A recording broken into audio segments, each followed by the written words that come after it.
히브리서 10장 26절에서부터 39절까지 말씀입니다. 히브리서 10장 26절에서부터 39절까지 말씀 가지고 같이 나누겠습니다. 우리 한 목소리로 같이 읽도록 하겠습니다.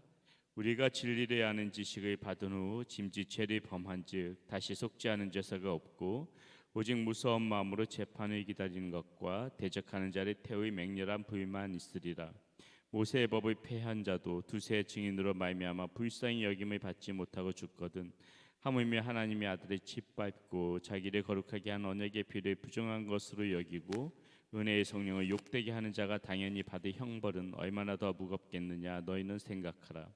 원수 갚는 것이 내게 있으니 내가 갚으리라 하시고 또 다시 주께서 그의 백성을 심판하리라 말씀하신 것을 우리가 아노니 살아계신 하나님의 손에 빠져들어가는 것이 무서울진저 전날에 너희가 빛을 받은 후에 고난의 큰 싸움을 견뎌낸 것을 생각하라.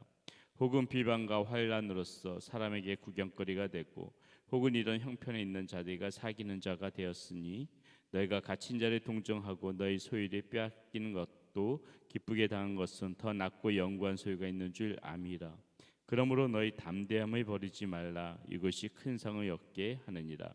너희에게 인내가 필요함은 너희가 하나님의 뜻을 행한 후에 약속하신 것을 받기 위함이라. 잠깐 후면 오시리가 오시리니 지체하지 아니하시리라.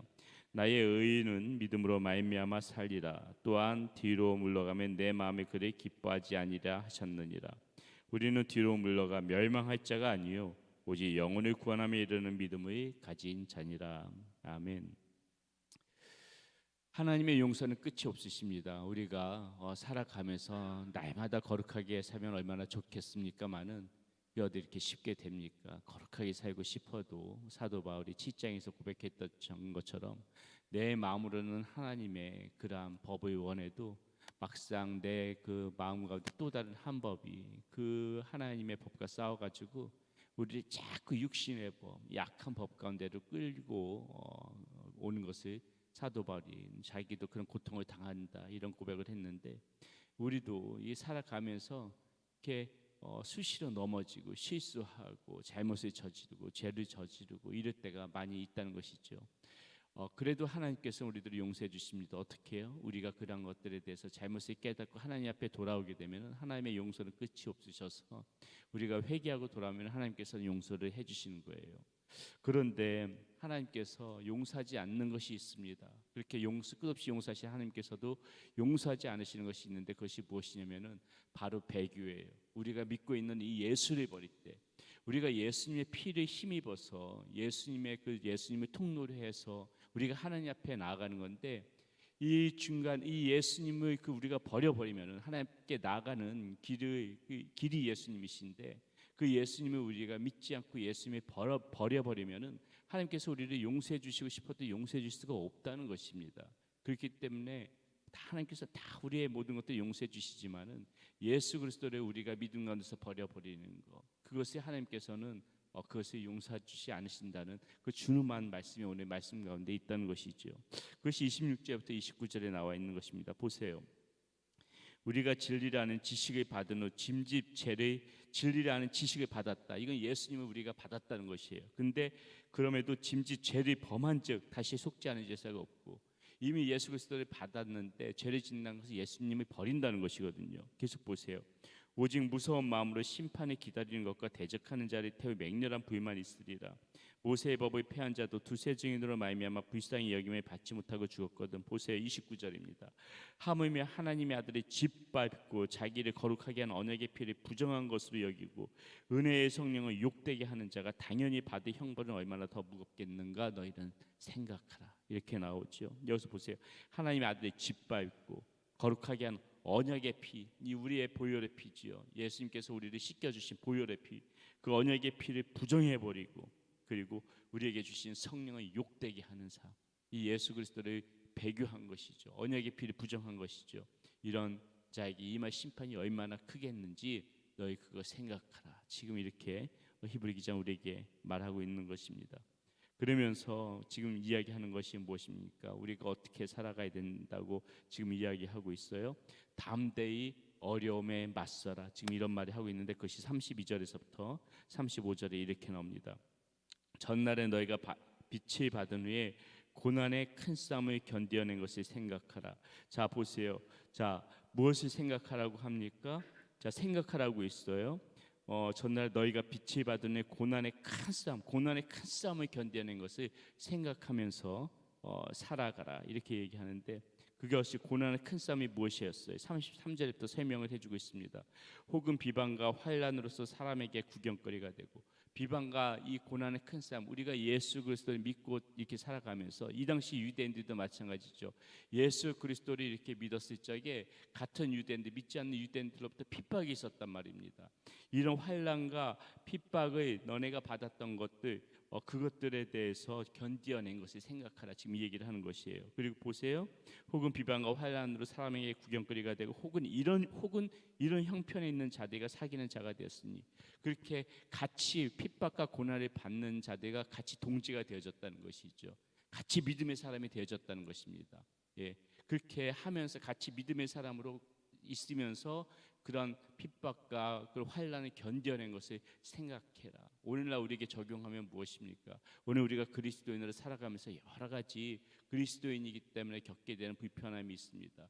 그리스도인이기 때문에 우리가 희생해야 되는 부분도 있고, 또 그리스도인이기 때문에 또 사람들에게 또 우리도 조롱과 멸시를 당할 때도 있죠. 이런 것들을 견뎌낸 것을 생각하라. 자, 그리고 34절 보세요.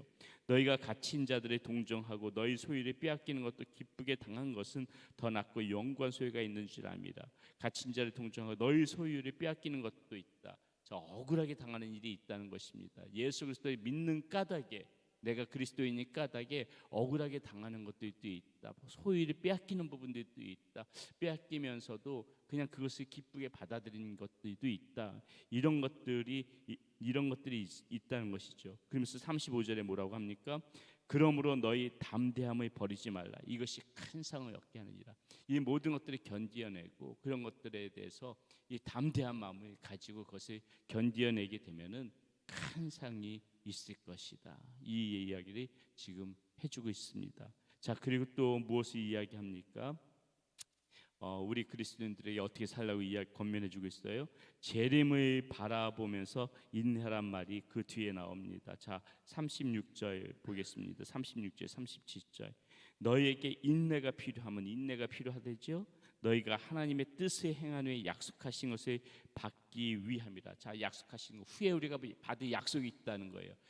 후에 주시는 것이 있다는 것입니다. 후에 주시는 것이 있기 때문에 이 땅에 살면서 이렇게 환난, 앞에 본 것처럼 환난을 당하고 어려움을 당하더라도 인내하라.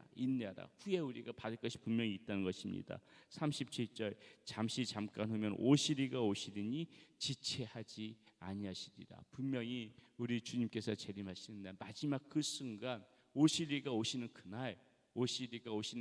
그날에 다른 사람들은 그렇게 배교하고 그랬던 사람들, 예수 그리스도 믿지 않았던 사람들, 그런 심판의 멸망 가운데 그런 사람들 빠져들 수밖에 없지만은, 이렇게 인내하고 견뎌낸 사람들, 담대하게 예수 그리스도 안에서 그 어려움들이 이겨나갔던 사람들에게는 약속하신 것이 있다는 것이에요. 하나님께서 주실 것이 있다는 것이에요. 구원의 선물이겠지요. 우리에게 큰 상급이겠지요. 그 끝까지 이겨냈을 적에 하늘의 상급이겠죠. 그것들을 반드시 주시겠다. 약속한 것들을 주시겠다. 그런 약속이 우리에게 있다. 이것을 지금 이야기하고 있는 것이죠. 그러므로 마지막에 무엇입니까? 우리 그리스도인들이 어떻게 살아가야 되는가? 뒤로 물러가지 말아야 된다. 그것이 38절 39절 말씀에 보세요. 나의 의인은 믿음으로 말미암아 살리라. 또한 뒤로 물러가면 내 마음이 그리 기뻐하지 아니하리라 하셨느니라. 우리는 뒤로 물러가 멸망할 자가 아니요 오직 영혼을 구원함에 이르는 믿음을 가진 자니라. 이렇게 말하고 있죠. 예. 우리는 영혼 구원을 선물 받은 이런 믿음을 가진 자기 때문에 무엇입니까? 절대로 뒤로 물러가지 마라. 우리는 이미도 이 영혼 구원을 선물 받은 사람들이기 때문에 계속해서 앞으로 전진해 나가야 되는 것이다. 우리는 믿음으로 말미암아 사는 것이기 때문에 어려움이 있어도 이 믿음 붙잡고 앞으로 계속 전진해 나가야지, 뒷걸음질 치지 말라는 거예요. 뒤를 돌아보지 말라는 것입니다. 그것이 우리 그리스도인들이 이 땅 가운데서 살아가는 그러한 모습이어야 된다고 지금 오늘도 이 성경 말씀 가운데서는 우리에게 들려주는 것입니다. 오늘 말씀 가운데서 우리 다시 한번 우리가 어떻게 살아가야 되는가? 담대히 어려움에 맞서라. 그리고 인내하면서 주님을 바라보면서 그렇게 재림을 바라보면서 살아가자. 그리고 절대로 뒤로 물러가지 말고 끝까지 이 믿음의 경주를 앞으로 전진하면서 그렇게 믿음의 경주를 해 나가자는 말씀, 오늘 말씀 가운데서 우리가 힘을 얻고 이 말씀 가운데서 또 하루 살아가시기를 바라겠습니다. 기도하겠습니다. 살아계신 아버지 하나님 감사합니다. 우리가 온전히 주님을 믿는 까닭에 아버지 하나님 우리에게 이렇게 큰 귀한 아버지 하나님 구원의 선물 허락하여 주시고 하나님의 자녀로 살아갈 수 있는 은총을 베풀어 주신 것 감사합니다. 이 평생 살아가면서 이 예수 그리스도가 나의 주인의 모습에서 떠나지 않게 하여 주시옵소서. 나의 마음 가운데서 늘 예수 그리스도가 중심이 되어져서 주님 바라보면서 살아갈 때에 담대하게 이 세상 살아갈 수 있도록 인도하여 주시고 어떠한 어려움 속에서도 인내하며 살아가게 하여 주시고 절대로 뒷걸음치거나 뒤돌아보지 않고 앞만 보면서 그렇게 앞으로 믿음에 정진해 나갈 수 있는 우리의 삶의 모습 되지게 하여 주시옵소서. 그러한 힘 주시옵소서. 예수님의 이름으로 감사하며 기도드렸습니다.